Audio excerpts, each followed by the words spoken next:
தங்களுடைய பாதத்திற்கு மல்லிகை முல்லை மனோரஞ்சிதம் என்று சொல்லக்கூடிய அனைத்து விதமான வாக்குறுமலைகளை கொண்டு வந்து பன்னீராட்ட பாதங்களை கழுகி தன்னுடைய வட்டாரையா துடைத்து மனைவியாகப்பட்ட உமா பார்வதி ஆராதனை செய்தேன் சுவாமி.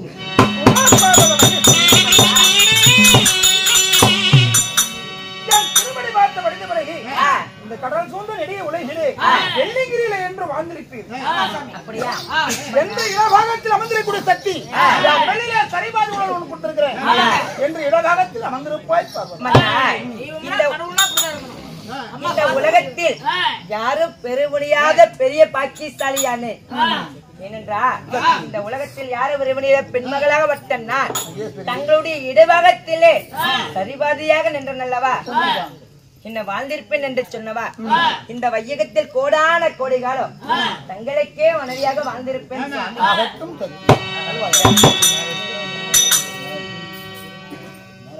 இருப்பினும் அரமணந்த தன் மனைவியாகப்பட்ட உமா பார்வதியை 1000 தாஜனர்களுக்கு அதிவேகமாக அழைத்தார் அல்லவா? எது விஷய சுவாமி மன்னவா? உன்னை ஏன் அழைத்த தெரியுமா? தினந்தோறும் படியலைக்குரிய பரமேஸ்வரன் யானை முதல் 4,00,000 ஜீவன் நடந்த படியலைக்குடி கர்த்தா. நான் படியலுக்கு எனக்கு வேலை. அது மட்டும் அல்ல, சித்தர்கள் பக்தர்கள் தவநாடிகள் என்ன கோரி தவம் செய்ய வந்த வெள்ளிங்க வரமும் கொடுப்பேன். இந்த உலகத்தில் மும்மூர்த்தி தேவர்கள் உண்டு. மும்மூர்த்தி தேவர்களே தங்களுக்கு என்று ஒவ்வொரு தொழில் அல்லவா?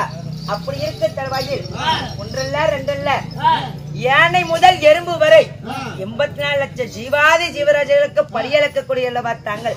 அப்படி இருக்க தருவாயில் என்னிடம் பேசிக் கொண்டிருந்தார் உலக மக்கள் எல்லாம் வாடி வதங்கி விடுவார். அதனால படியளக்க சொல்றேன் என்று சொல்றேன். தங்களை மாலையிட்ட நாள் முதல்ல தங்களுடைய வார்த்தைக்கு தான் மறுப்பு தெரிவிப்பனா? அது மட்டுமல்ல, இந்த உலகத்துக்கே படியளக்க வல்லல் அல்லவா? என்னிடம் உரையாட வேண்டாம்.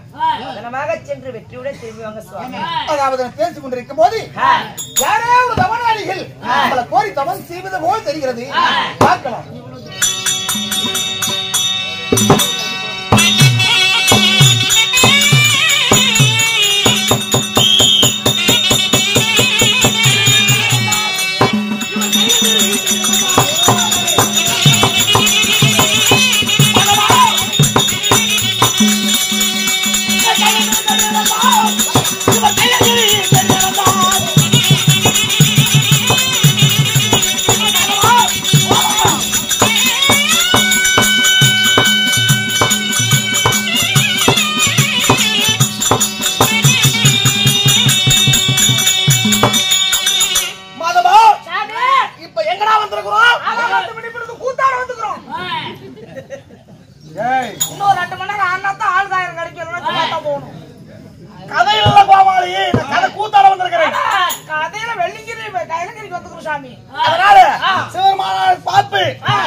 வரம் கொடுப்பாரா?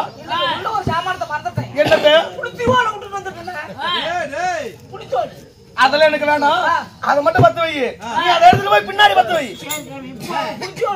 வேண்டாம். அது அவருக்கு மட்டும் இருக்குது. ஆச்சா இங்க பத்துக்க அங்க பத்து வைடா. ஒண்ணு வச்சிருவோம் வித்து விடுவோம் கமலி. எங்கத்தான் உங்கத்தான்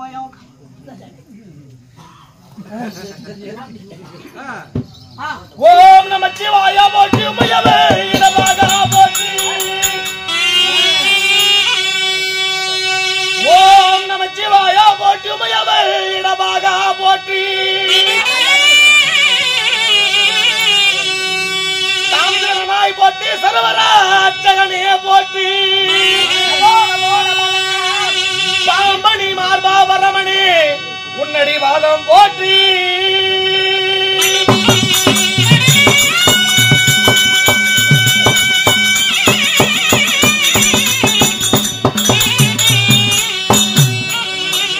சாந்த சீவ சந்திரசேகர மகாதேவா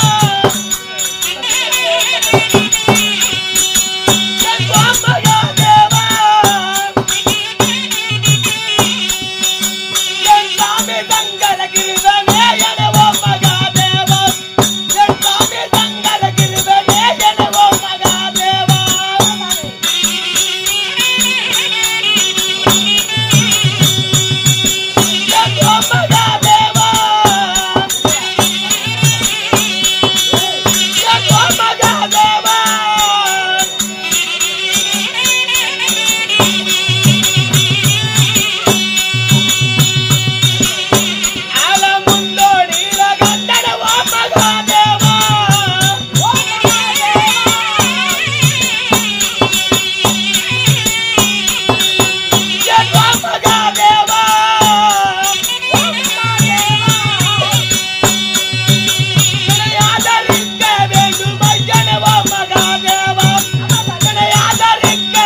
ஓம் நமச்சிவாய நமக. ஓம் நமச்சிவாய நமக. அரகரா அரகரா கங்காதரா கங்காதரா கபரி மனோகரா கங்காதரா கேளரா கபரி மனோகரா கபரி மனோகரா கபரி மனோகரா நீலகண்டா நீலகண்டவனே நீலகண்டவனே அரகரா அரகரா சிவசிவா சிவசிவா கங்காதரா கங்காதரா கபரி மனோகரா கபரி மனோகரா ஓம் நமச்சிவாய ஓம் நமச்சிவாய ஓம் நமச்சிவாய ஓம் நமச்சிவாய. ஏய் என் மனைக்கு வந்தா நீ மனைக்கு வந்தியா? ஓம் நமச்சிவாய. என்னடா செய்வது? அப்படி யாகப்படுத்துறோம், யாகம் அகோரங்கள் தவம் செய்தோம், சமணார் கண் முன்னே காட்சி இருக்குது. என்ன செய்வது? இப்ப வாயனட்டு கடந்தா எப்படி சிவா வருவாரு? எதுக்கு கோமலுக்கு இதுக்கு காசா? என்னமா சாமி விடுங்க, ஒரு 500 ரூபாய் பெட்ரோல் அடிக்காகும். நீங்க போய் பொறாம பண்ணலாமா? என்ன பொறாம பண்ணுறீங்க? ஒரு கோயிலுக்கு பூசை பண்றாங்க, பூசை பண்ணக்குள்ள சாமிக்கு 100 ரூபாய் ஊத்திவிட்டு பூசாரிக்கு தடத்துல 10 ரூபாய் போடுறதில்ல, அது மாதிரி நினைச்சுக்கீங்க. அப்ப பூசாரி நீ சாமி, நான் பூசை. நீ உங்ககிட்ட வாங்கி தருவேன். இல்ல சாமி, நீ சாமிங்க, நான் பூசாரி. சாமி கண்களை மூடி கரங்களை ஏந்தி அக்னி ஆகும் தவம் தவசிதான் கர்மாவன் முன்னே காட்சியளிக்கல. பகவானே சிவபெருமானே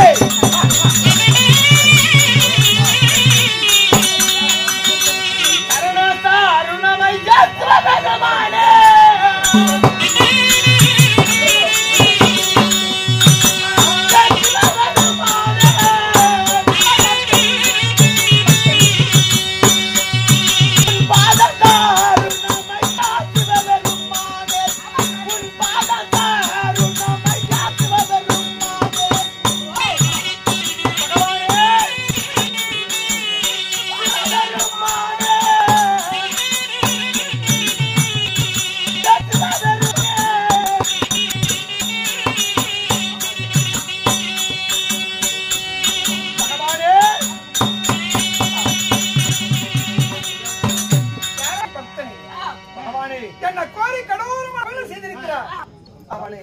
கண்களை மூடி கரங்களை ஏந்தி அக்னி ஆகும் தவம் தவசிக்கிறேன்.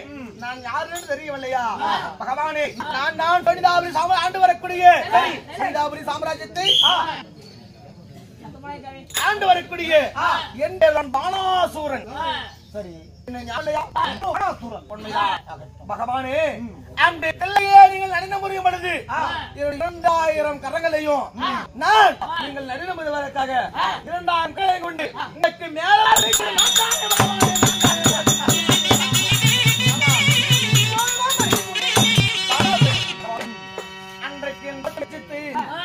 மேலதாயத்தை கதா கேட்டது கிடையாது. மேலதாயத்தை பாட்டு ருத்ரதானம் ஆடினேன். ஆனா இப்ப காரணத்தினாலே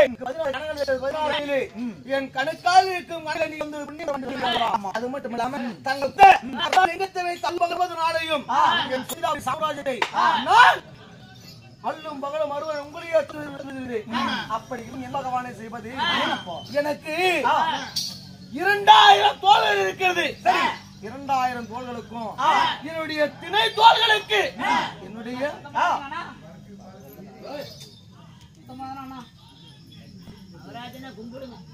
அனுதினமும் 1000 யானைகள் ஒருவர் மிக்க வைத்து நான் 1000 யானையோடு சமர்வரும் 4 ஒருவர் நின்று 1000 யானை நின்றா கூட அந்த யானை தவிர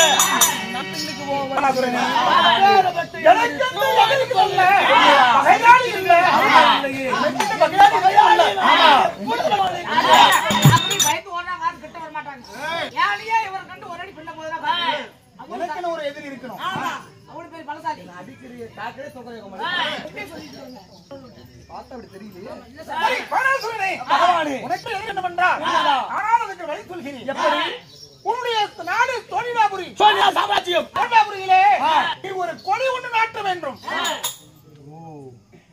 சோழிதாபுரி சாம்ராஜ்யத்திலே நாட்ட வேண்டும்.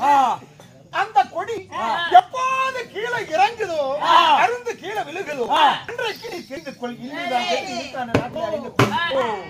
பகவானே, எதிரியே நீ தேடி போக வேண்டாம். உன்னுடைய சாம்ராஜ்யத்திலே ஒரு கொடிக்கம்பமான தாங்கட்டி அந்த கொடிக்கம்பத்துல ஒரு கொடியானது தாங்கியாத்து அந்த கொடி என்னைக்கு அருந்து கீழே உண்மைதான் அங்கு பகையால் உன்னை நோக்கி வருவான். பகவானே, அப்படி பகையால் என்று தெரிவிட்டால் ஒருவேளை அவங்கிட்ட நான் சண்டை சமர்வோர் செஞ்சு நான் வெற்றி விட்டால் உங்கள் உதவி எனக்கு தேவையில்லை. அப்படி ஒருவேளை அவன் கையால் தோல்வி என்று எனக்கு ஏற்பட்டால் நீங்கள் தான் என்னை வந்து காப்பாற்ற வேண்டும் பகவானே, காப்பாற்ற வேண்டும். என்னோட உதவியோடு உன்னை காப்பாற்றுகிறேன். அது ஒன்று இருந்தால் போதும் பகவானே. போய் வருகிறேன்.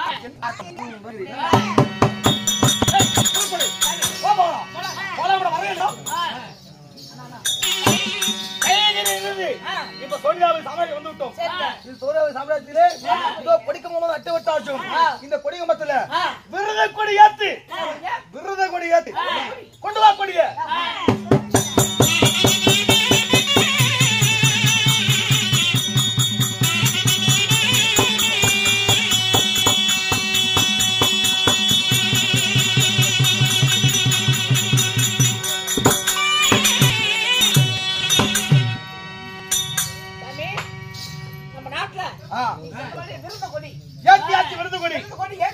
இந்த விருத கொடி என்னைக்கு அருந்து கீழே விடுவதோ பயாயன் கண் முன்னே தெரிவார் என்று சொல்லிட்டாரு. அதே பிரகாரமாக காத்துக் கொண்டிருப்போம். நாம என்னைக்கு நம்ம நம்ம யாரை தேடி போறது? நீங்க தேடி போறீங்க, அவங்களா தேடி வந்தா அப்புறம் பாத்துக்கலாம். ஆகட்டும். ஆனா அந்த கொடி அப்புறம் ஒண்ணு யாரும் ஒண்ணு பண்ண முடியாது. அப்ப பார்த்தா நீ தான் பக்கத்துல இருக்கிற, நீ இதை வேலை விடுற மாதிரி தெரியுது. இந்த கொடி நம்ம நாட்டுல தொங்குறோம். எவன் செத்தாலும் சிவன் சாக மாட்டான். எவன் செத்தாலும் சாக மாட்டாங்க. ஆகட்டும். நீங்க சிவனோட பிள்ளை. வருகிறேன்.